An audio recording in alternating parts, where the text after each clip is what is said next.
I'm subject to correction. What I would suggest here is where all the two states stakeholders that may play a role in this must converge to have a discussion on a better way forward.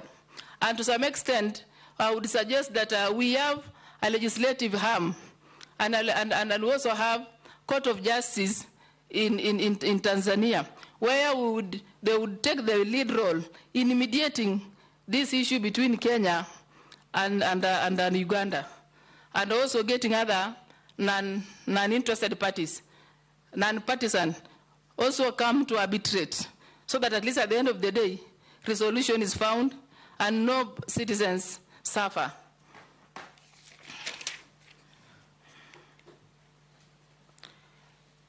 Through the chair, on the question of on the youth, Mishi, on the youth movement and how the ministry will get them involved in the regional development. Actually, in every population of any state, the youth are part of the population. And I think it is time we come up with a specific affirmative action, just like we did with the women affirmative action policy, that enhances inclusion of women by all means.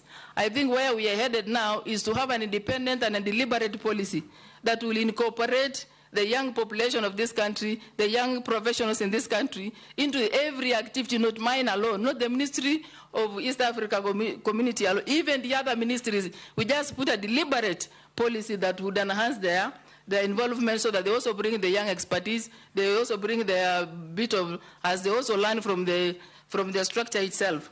So I think we need to do a deliberate policy on this.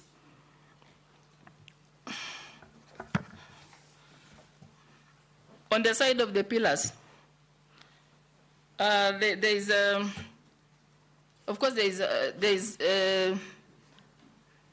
enhancing the trade. There is the issue of the protocol that pertains to immigration. I've forgotten that one, but I'll remember. The poor infrastructure, these are part of the pillars.